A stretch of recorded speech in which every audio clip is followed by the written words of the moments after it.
자, 이제 2022년도라는 새해가 우리에게 주어졌습니다. 여러분도 아마 계획을 이것저것 세우셨을 것 같아요. 나는 다이어트 계획을 세웠다 하시는 분은 손을 들지 마세요. 들지 마시고. 예. 아마 저도 지금 체중을 좀 줄여야 되는데 줄일 수가 없어요. 아까도 우리 딸이 이렇게 옆에서 사진을 찍었는데 턱이 이만큼 나왔더라고요. 그래서 제가 갑자기 없던 다이어트를 다시 해야 되나라고 하는 속상한 마음이 좀 생겼는데, 하여간 우리 여러분이 이렇게 아마 1년을 두고 2022년도라고 하는 걸 두고 계획을 하나씩 세울 겁니다. 하나, 두 개 정도? 제가 보니까 한 두 개 정도를 딱 계획을 세워놓고 그걸 성취할 때까지 하는 게 좋은 것 같아요. 너무나 많은 거라면 다 못하게 되더라고요. 그런데 사람도 이렇게 계획을 세우고 방향을 설정하지만 사람뿐만 아니라 교회도 마찬가지입니다. 왜냐하면 교회는 그리스도의 몸이기 때문에 유기체예요. 그 조직이라고 말하는데 조직 그러면은 의미가 좋은 거예요, 안 좋은 거예요? 여러분 아시는 조직은 거의 영화에서 보던 조직들이잖아요, 그죠? 그대로 오거너제이션이라고 하는 영어 자체가 어떤 거예요? 유기체란 뜻이에요, 여러분. 오거나이즈에서 왔잖아요. 그래서 여러분과 제가 이 교회 역시도 한 해를 시작하면 우리 교회는 어떻게 가야 될지 라고 하는 이 생명체가 있는 우리는 어떤 방향을 설정을 해야 됩니다. 근데 그 방향은 어떤 기준에 의해서 설정을 하냐면 교회가 가지고 있는 아주 고유한 목적 5개가 있어요. 그걸 우리는 교회의 오목적이라고 부릅니다. 오늘 벌써 이렇게 이야기를 시작하는 거 보니까 이야기가 쉬울 것 같아요, 어려울 것 같아요? 그죠? 야, 이게 또 어렵게 시작하는구나 이렇게 생각하실 것 같은데, 여러분 교회의 오목적은 왜 중요하냐면 교회의 방향의 설정에 중요할 뿐만 아니라 그 교회가 본질적인 가치를 지향하고 있는가를 평가할 수 있는 중요한 잣대입니다. 뿐만 아니라 여러분이 나중에라도 어느 교회를 선택할 때 이 교회는 과연 하나님께서 말씀하시는 성경에 부합한 교회인가 아닌가를 보려면 여러분이 지금 보시게 될 5가지를 잘 이해를 하셔야 됩니다. 그 교회는 예산을 어떻게 사용하는가, 그걸 사람들을 어떻게 운용하는가를 그 5가지 목적에 의해서 제대로 활용하고 있는가 안 하고 있는가를 잘 보게 되면 여러분이 이 교회가 건강한 교회인지 아닌지를 이해하실 수 있게 되는 거예요. 자, 교회의 5가지 목적을 먼저 보여드릴게요. 자, 한번 읽어볼까요? 시작. 예배, 교제, 봉사, 교육, 전도 하고서 옆에 헬라어로 뭐가 써놨어요. 한번 읽어볼게요. 시작. 레이투르기아, 코이노니아, 디아코니아, 디다케, 케리그마. 이 5가지는 여러분 신약 성경 사도행전에 나오는 초대교회에서 뽑아낸 단어들이에요. 그러니까 이거는 그냥 어떤 사람이 이게 교회 목적에 던져놓은 게 아니라 사도행전에 나왔던 초대교회들이 행위했던 것들을 쭉 뽑아서 5개를 이렇게 놓은 겁니다. 여러분 유명한 여러 사람들이 이제 있는데 그런 사람들이 했을 뿐만 아니라 미국의 유명한 교회들 책을 읽어보시면 저 5가지 목적에 의해서 교회의 여러 가지 모델들을 설계하곤 합니다. 그래서 저는 여러분과 함께 이제 이 5가지 얘기를 가지고 해야 되는데, 전도는 또 나중에 또 3월 달쯤에 한 번 더 해야 되니까 여러분과 함께 4주 동안 교회 5가지 목적 중에 4가지를 설명을 드릴 겁니다. 그 첫 번째 시간이 바로 오늘 여러분과 제가 다뤄야 될 예배라고 하는 겁니다. 여러분 교회에 있어서 예배는 얼마나 중요할까요? 얼마나 중요해요? 예, 정말 중요합니다. 예배가 없는 교회는 무엇과 같아요? 예, 안 꼽는 찐빵 그냥 그 맛있겠다. 네, 그건 안 되겠구나. 예를 잘못 들었습니다. 예배가 없는 교회는 존재 이유 자체를 완전히 잃어버린 겁니다, 여러분. 그래서 되게 중요한 겁니다. 제가 오늘 여러분하고 함께 이 예배에 대한 이야기를 할 건데 약간 어려운 단어들이 몇 개 나올 거예요. 이해를 하시고 잘 들어두시고 내년에도 저 인간이 또 하겠구나라고 생각을 해주시면 좋겠습니다. 여러분 먼저 여러분께 질문을 좀 드릴 게 있어요. 여러분 머릿속에 굉장히 많이 각인되어 있는 건데, 예배와 제사는 같은 걸까요? 다른 걸까요? 구약에서 말하고 있는 제사와 구약에서 말하고 있는 예배는 같은 걸까요? 다른 걸까요? 이렇게 딱 질문 던지면 굉장히 어려울 거예요. 왜냐하면 저희도 어릴 때 어떻게 교육을 받았냐면 그 예배자 학교 같은 데 가면 딱 그림을 줘요. 어떤 그림을 주냐면 성막을 줍니다. 여러분 성막은 뭐 하는데요? 짐승을 잡아서 하나님께 제사 드리는 곳이죠. 그러면서 거기 있는 강사들이 이렇게 얘기를 해요. 처음에 들어가고 양의 문으로 들어가서 물두멍에 손을 씻고 번제단에다가 그냥 쫙 잘라가지고 그냥 각을 뜬다고 하죠. 그걸 자른다는 게 이상하네. 그걸 잘라가지고 하나님께 드리는 번제단. 그리고 나서 성소에 들어가서 흠양 있죠? 여러 분향단이라든지 진설병이라든지 이런 것들이 있어요. 그리고 지성소에 들어간다. 거기서 하나님 만난다. 이런 모델로 설명을 해요. 왜 그러냐면 많은 분들이 제사와 예배가 같다라고 생각을 하기 때문에 그래요. 그래서 예전에 우리가 흔히 이런 말을 씁니다. 교회 안에 오면 제단 이런 말을 써요. 그럼 제단이라는 뜻이 뭐예요? 제사를 지내는 단이라는 뜻이잖아요. 거기서 뭐 하는 거예요? 동물을 잡아 죽이고 그거를 이렇게 탁 해가지고 가죽을 싹 벗기고, 안 벗겨보신 분은 모르겠지만 이렇게 가죽을 벗기는 게 있습니다. 가죽을 벗겨가지고 내장을 퍼내고 그걸 탁 해가지고 하나님께 드리는 그런 걸 제단이라고 하죠. 그래서 실제로 예전에는 지금은 여러분 강대상 막 올라오고 그러지만 저 어릴 때는 강대상에 올라가면 큰일 났어요. 네, 혼난 줄 알았어요. 왜 그러냐면 강대상을 제단이라고 생각을 했기 때문에 그래요. 그러면 여러분, 제사와 예배는 같은 걸까? 여러분께 좀 몇 군데를 설명을 드리고 왜 오늘날 우리는 제사와 예배를 같게 생각하게 되었는가, 그 이야기를 좀 드리려고 합니다. 먼저 열왕기하 17장 36절을 한번 보시겠습니다. 열왕기하 17장 36절에 보면 한번 읽어봅니다. 시작. 오직 큰 능력과 편팔로 너희를 애굽에서 인도하여 내신 야훼만 경외하여 그를 예배하며 그에게 제사를 드릴 것이며. 여러분, 여기는 이제 사마리아가 망한 다음에 아수르에서 제사장을 뽑습니다. 뽑아가지고 그 사마리아적 사람들 다시 뭐 가르치는 중이었는데, 그때 제사장이 얘기를 합니다.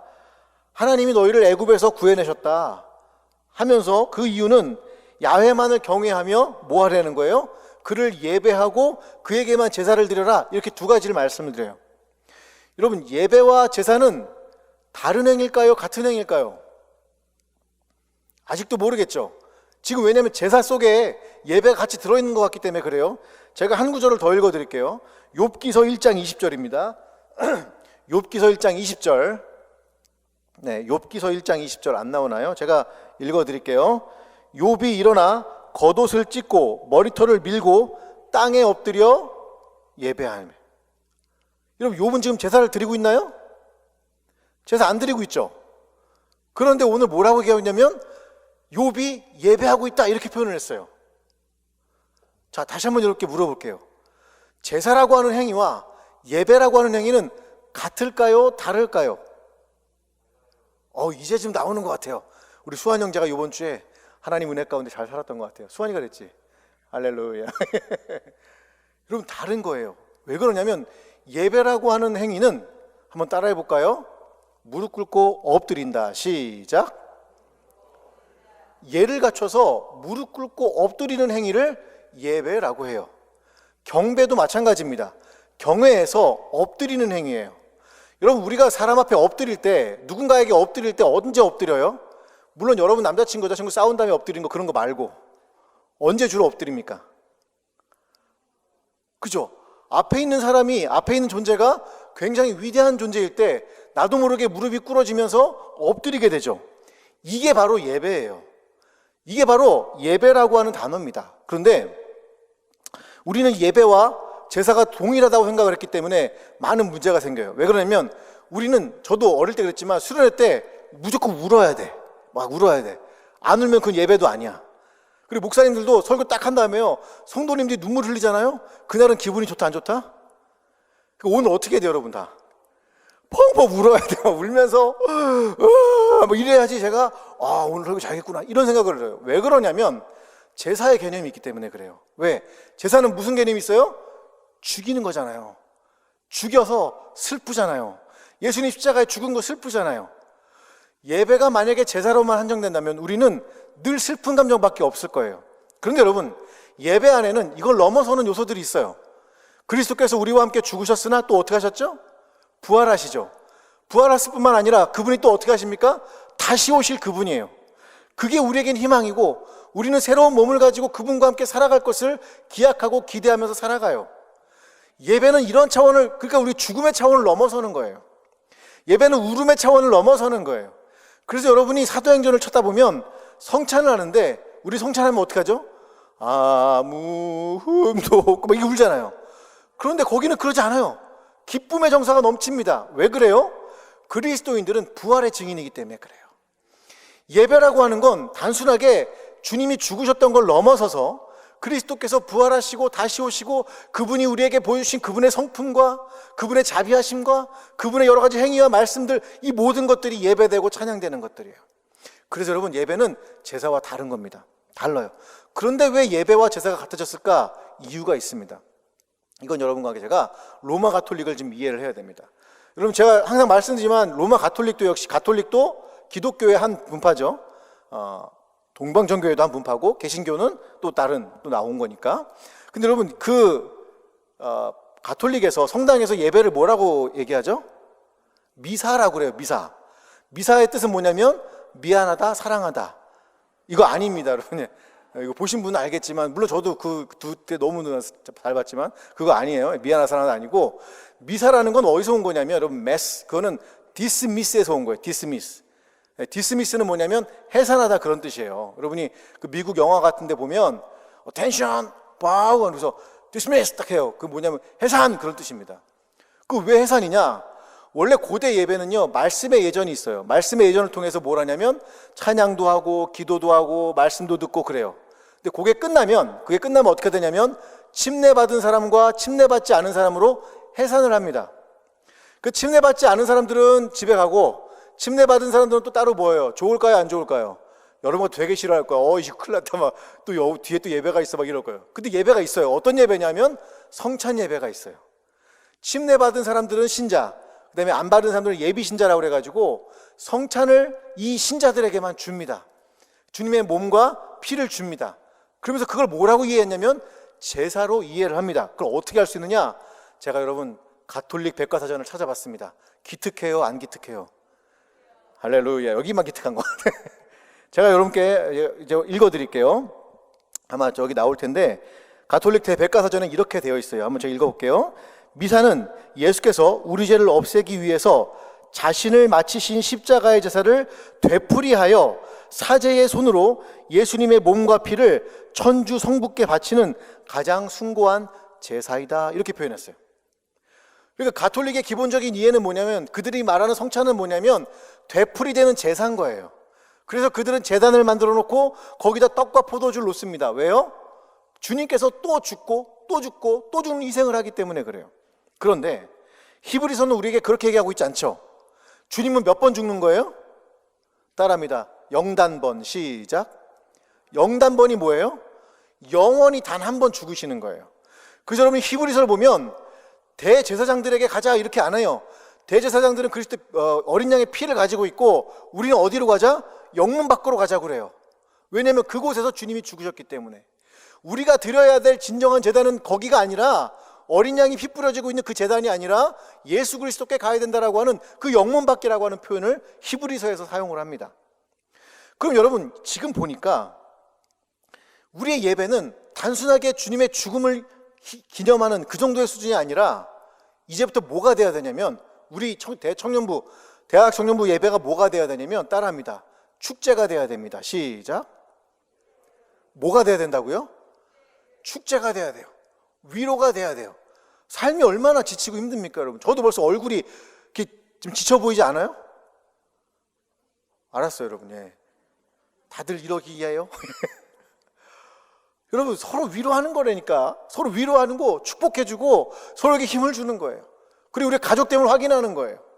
우리가 그 안에서 다시 그리스도께서 부활하셨듯이, 그분이 오실 것을 희망하듯이 다시 소망이 생기고, 그분과 우리가 화해한 것을 축하하고, 그분이 우리를 사랑하시는 것을 축하하고, 그런 축하와 환대와 축제의 예배가 바로 우리의 예배가 되어야 될 줄로 믿습니다. 그러려면 여러분 참여하는 여러분이 중요해요. 어떤 분들은 예배를 보면 쇼를 보고 있는 것 같아요. 딱 팔짱 끼고서 잘하나 보자. 노 목사 오늘도 막 발음이 틀렸네. 뭐 지난주 이상한 얘기 하던데 뭐 초콜릿이 어쩌고 막 이런 거 한단 말이에요. 그거는 참여하는 게 아닙니다, 여러분. 예배는 축제에 참여하는 거예요. 같이 인사하자고 하면 정말 밝은 얼굴로 옆에 사람을 축복해 주는 거예요. 그리고 함께 이 설교를 듣고 이 말씀에 떡을 떼면서 그분의 영생을 함께 누리는 거예요. 그것이 진정한 예배고 진정한 축제입니다. 그래서 우리는 그리스도의 죽음을 넘어서기 시작을 해야 돼요. 그리스도의 죽음을 넘어서 그 다른 쪽으로, 더 확장된 영역 쪽으로 나아갈 때 우리는 거룩한 축복, 그 다음에 축하 예배가, 그리고 축제 예배가 될 수 있습니다. 그러려면 따라합니다. 내가 참여해야 된다. 시작. 여러분, 우리가 이번에 캠페인 시작을 하지 않습니까? 어떤 캠페인을 하죠? 예배 일찍 와라 해가지고 3시부터 시작하겠다 해놓고, 제가 오늘 좀 늦었어요. 죄송합니다, 여러분. 너무 죄송해요. 어휴, 캠핑 하자고 해놓고서 제가 늦었어요. 이거 정말 죽일 놈이죠, 제가. 죽일 놈인데. 여러분, 이렇게 우리가 예배를 축제화시키려고 노력들을 하고 있습니다. 이제 조금 있으면 여러분 17일부터 저기 대학청년부 예배실이 리모델링을 시작을 해요. 어떤 분께서 1억이라고 하는 엄청난 헌금을 해주셨어요. 그래서 저희가 이제 저기 대학청년부를 변경하고 리모델링을 하기 시작을 합니다. 여러분 보시면 깜짝 놀라실 거예요. 여기 특수 조명도 있고, 그다음에 뒤에 또 LCD인지 뭐 LED인지 뭐 있어요, 거기에. 여러분이 함께 그때 여러분이 딱 예배를 딱 시작을 하면 거기 와야 돼요? 아니면 만드나 마나 나는 뭘 이러셔야 돼요? 어떻게 하셔야 돼요? 자, 옆에 있는 분 보고 이사합니다. 그때 가면 오자. 시작. 우리의 예배가 축제 예배가 돼야 돼요. 그리스도의 죽음을 넘어서서 그분의 부활과 다시 오심, 그분의 영광스러움이 드러나야 될 줄로 믿습니다. 여러분께서 꼭 우리 금요철 예배도 함께 하여 주시고 2022년도는 정말 예배의 공동체가 되기를 주님의 이름으로 축복을 드립니다. 그러면 여러분 축제 예배로서 우리는 어떻게 해야지 축제 예배가 될 수 있는가? 여러분께 지금부터 되게 어려운 얘기 두 가지를 할 거니까 잘 기억을 하시기 바랍니다. 이것만 알아도 여러분이 벌써 수준이 높아지기 시작을 해요. 예배를 지칭하는 단어, 예배가 아까 제가 뭐라고 말씀드렸죠? 무릎 꿇고 엎드리다라는 표현을 썼잖아요.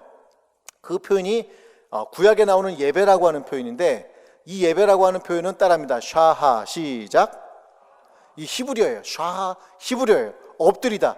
그래서 여러분이 모든 성경에 나와 있는, 구약 성경에 나와 있는 모든 예배와 경배, 여러분 예배와 경배는 같은 단어예요. 예배와 경배는 같은 단어입니다. 어느 분이 무식하게 두 개 다르다라고 얘기하면 가서 얘기해 주세요. 둘 다 샤하야 이렇게 해주세요. 둘 다 샤를 썼어요. 샤. 엎드리는 행위예요. 엎드리는 행위. 자, 이게 어디 나오냐? 여러분 사무엘하 12장 20절에 보면 이런 이야기가 등장을 합니다. 사무엘하 12장 20절 한번 읽어봅니다. 시작. 다윗이 땅에서 일어나 몸을 씻고 기름을 바르고 의복을 갈아입고 야훼의 전에 들어가서 경배하고 왕궁으로 돌아와 명령하여 음식을 그 앞에 차리게 하고 먹은지라. 여러분 이 장면이 어떤 장면인지 아시죠? 바세바와 간음 다음에 하나님께서 그 굉장히 뭐라고 하시 심판의 메시지를 던지시죠. 그런 다음에 그 바세바와의 아들이 죽을 것 같아요. 거의 죽어가고 있어요. 그래서 다윗 왕이 하나님께 간절히 구합니다. 예배를 간절히 구하면서 뭐예요? 여기 보니까 열심히 기도했지만 그 아들이 죽어요. 죽자마자 지금 잘 들어야 돼요, 여러분. 아들이 죽으면 어떻게 해야 돼요? 슬퍼야 되는데 갑자기 다윗이 금식하고 안 먹다가 아들이 죽으니까 어떻게 합니까? 하나님께 와서 예배를 드립니다. 할렐루야. 주무시다 일어나신 분이 계신가 봐요. 아들이 죽었는데 지금 할렐루야 하시면 어떡해요? 예. 아들이 죽었는데 다윗이 예배를 드립니다. 경배를 했다는 뜻이 샤하라고 하는 예배란 단어예요. 아까 우리가 봤던 단어도 모두 다 샤하입니다. 여러분 저는 이 장면을 볼 때 굉장히 감격을 합니다. 우리는 하나님께 와서 가끔 구할 때가 있죠. 구해요. 엎드려서 구합니다. 하나님 뭐 해주세요. 내 문제를 해결해 주세요. 근데 해결 안 되면 어떻게 하죠? 하나님 있는 거예요 없는 거예요? 에휴 진짜 믿을 수도 없고 진짜 목사님 뭐 여기 기도했는데 뭐야 안 되네. 이럴 수 있어요. 그런데 다윗은 어떻게 합니까? 하나님의 뜻이 정해지니까 그것을 깨끗하게 잊어버려요. 그리고 하나님께 와서 뭘 드려요?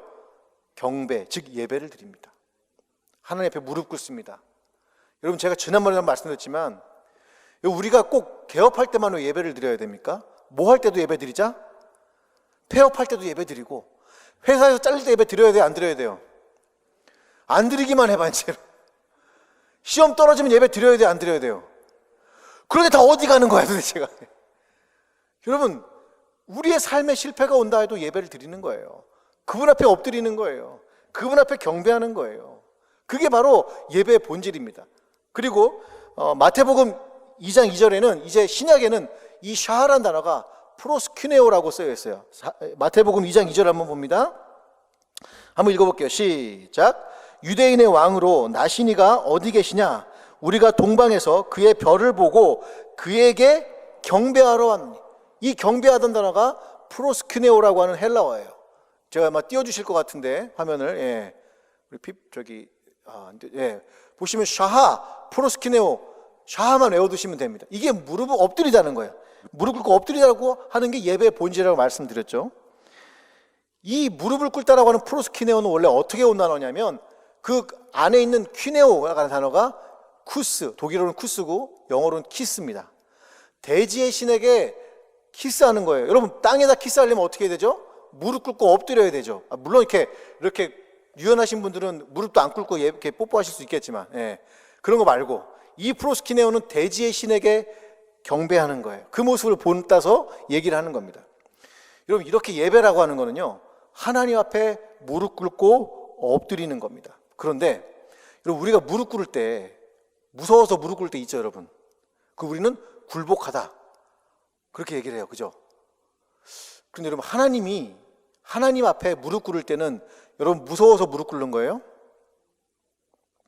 그게 아니라 여러분과 제가 하나님 앞에 예배를 드리고 경배하고 무릎을 꿇는 것은, 예배를 드리는 것은, 엎드리는 것은 다른 게 아니라 그분에 대한 경외심 때문에 그래요. 경외라는 건 단순하게 두려움이 아닙니다. 그건 전율이에요.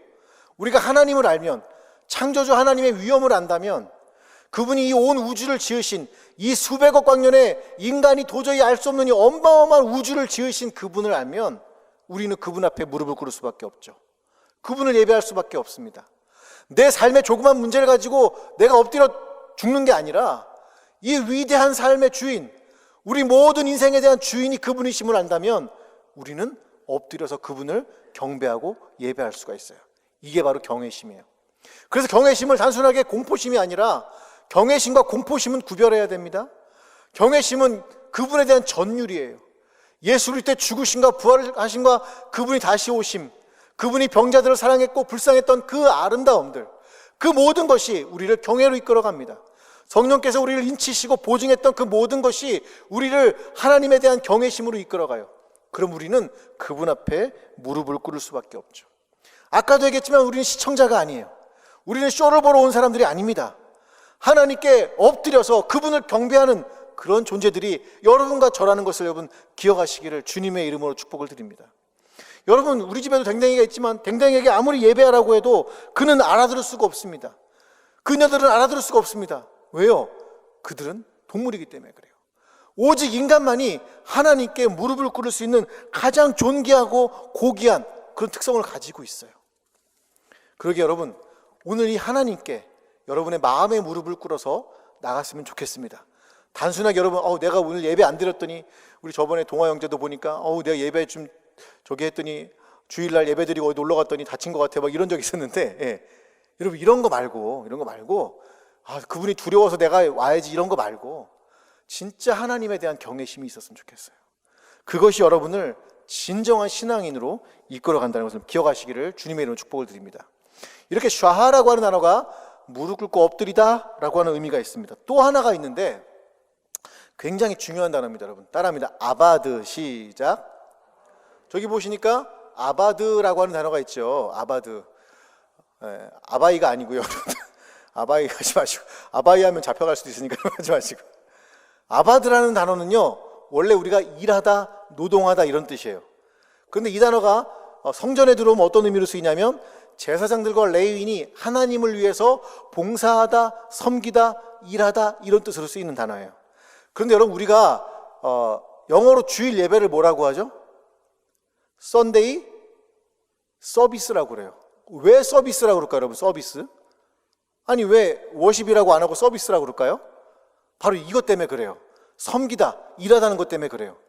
이 섬기다라고 하는 아바드라는 동사는 매우 중요합니다. 이게 영어로 서브예요. 섬기는 거예요. 일하는 건데, 노동하는 건데 섬기는 거예요. 문제는 누구를 위해 섬길 것인가에 대한 질문이 안에 들어있어요. 출애굽기 1장 14절을 보면 이렇게 나옵니다. 여러분, 출애굽기 1장 14절을 한번 제가 읽어드리도록 하겠습니다. 어려운 노동으로 그들의 생활을 괴롭게 하니 곧 흙 이기기와 벽돌 굽기와 농소의 여러 가지 일이라. 그 시키는 일이 모두 엄하였더라. 여기 뭐가 나오면 어려운 노동이라는 단어가 나오는데 이 노동이 아바드예요. 여러분, 이거는 성경적 세계관에서 굉장히 중요합니다.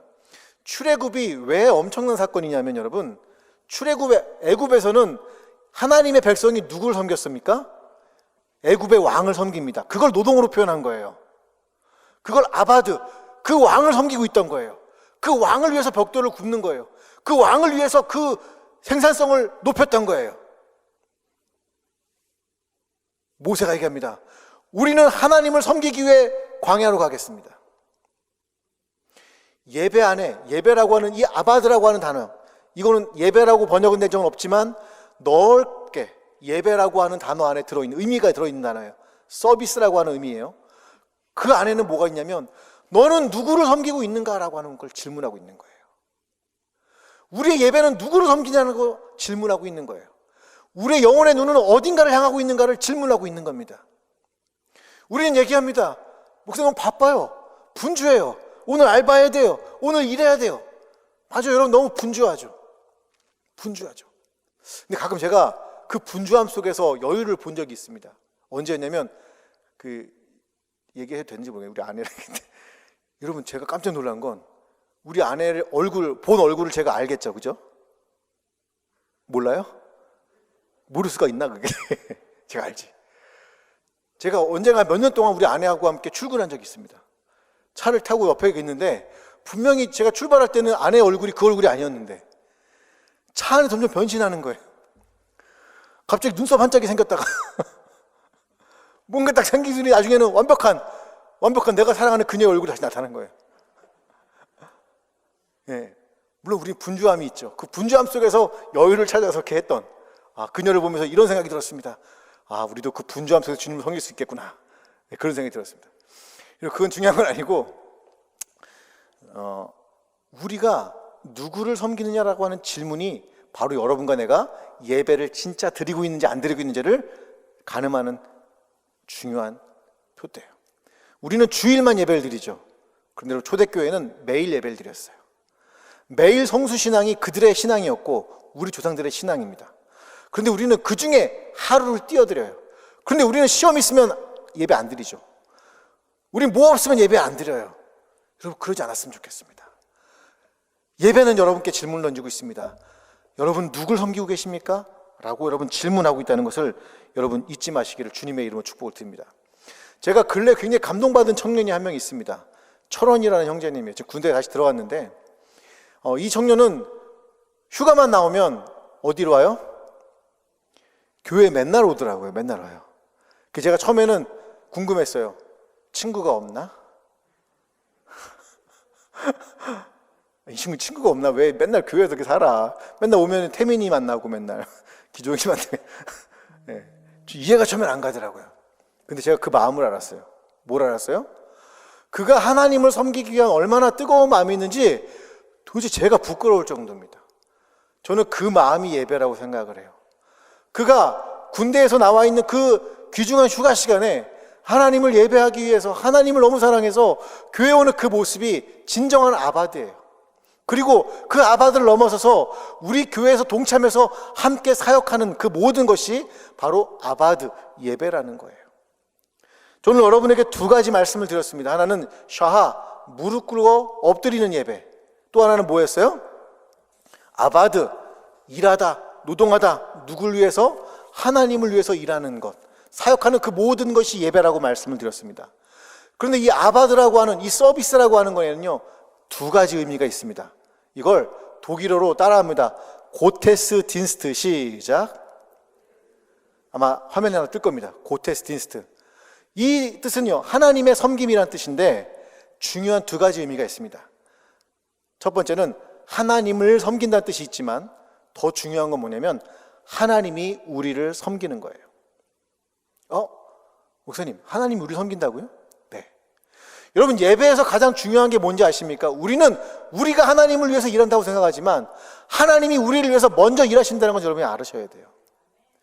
여러분, 설교할 때 제가 하나님의 마음을 알아야 됩니다, 예수님의 마음을 알아야 됩니다 얘기하는 이유는 뭐냐면, 그분의 성품을 알아야 됩니다 얘기하는 이유가 뭐냐면, 그분의 하시는 일이 알아야 됩니다 얘기하는 이유가 뭐냐면, 그분이 우리에게 일하심이 뭔지를 알으셔야 하기 때문에 그래요.